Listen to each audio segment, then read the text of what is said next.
how will we know when it's okay to go back to normal? Yeah, this is a great question, and one that's on, as you mentioned, everybody's mind. So what I first like to tell both my patients, my family, my friends is we won't and we shouldn't go back to our previous normal.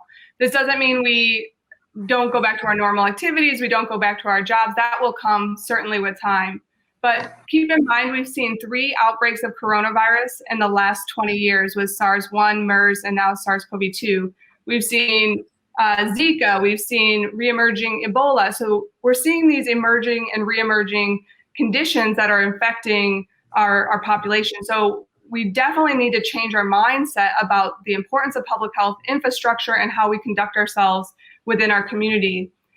Based on that, there are some things I want to see before we get back to all those normal activities. And these are outlined really nicely in a document by the World Health Organization, as well as in other public health organizations as well. But you want to be able to see decline in cases, that you have an infrastructure where cases can, one, be detected, that case can be isolated, and then contact tracing, meaning going out and finding other people that this person who is positive has been in contact with, quarantining those patients so that we are on top of any potential clustering or outbreaks that might happen. And this is incredibly important moving forward to prevent second waves, tertiary waves of infection.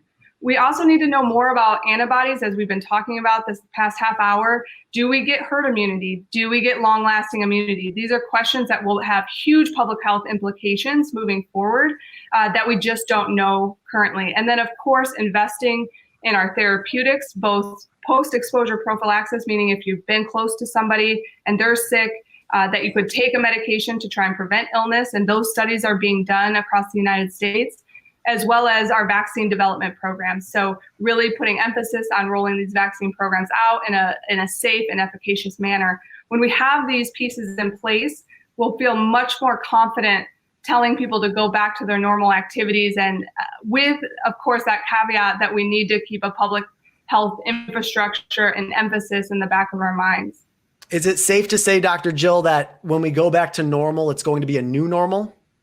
That's exactly what I mean. Yes, I think it's really going to have to be everyone as a community working together to understand that these outbreaks can happen, and it potentially will happen in the future given the history we've had over the past 20 years, and that we all need to be prepared for these types of outbreaks in the future so that the infrastructure is in place to test and isolate, and that we have the infrastructure in place to develop new tests and new vaccines quickly. Grace, Adriana, what are you hearing, I guess, on a local level, whether it's the federal or state level, about this returning to a normal or, of course, a new normal? Yeah, I mean, talking to our expert for Johns Hopkins early this morning with the editorial board, we had talked about what that would look like if there was any chance of getting to 0 cases in the United States. And basically the general consensus is the United States is really large. I don't think we're going to be able to get to 0 cases until we have a vaccine. Public discussions have said that that would be from 12 to 18 months just to develop the vaccine. And then to manufacture and distribute at such a wide scale is going to be a huge, lift.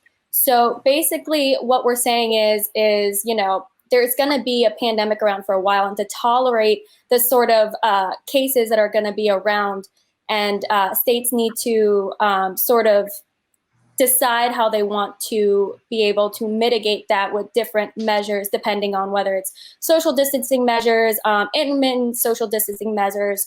Maybe certain things are going to be open and other things won't. Maybe just outside things will be open, and certain events like concerts or something like that won't. So it's definitely going to be different. It's definitely not going to be right back to normal, but it's going to be something. Let's hope. Let's all hope.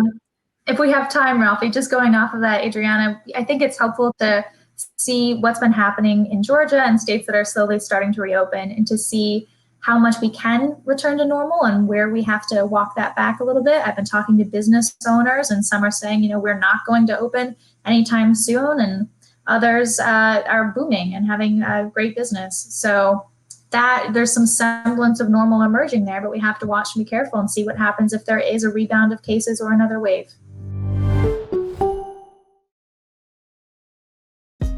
Hey, thanks for watching. If you like this video, check out these other videos from USA Today to stay up to date with all the latest news.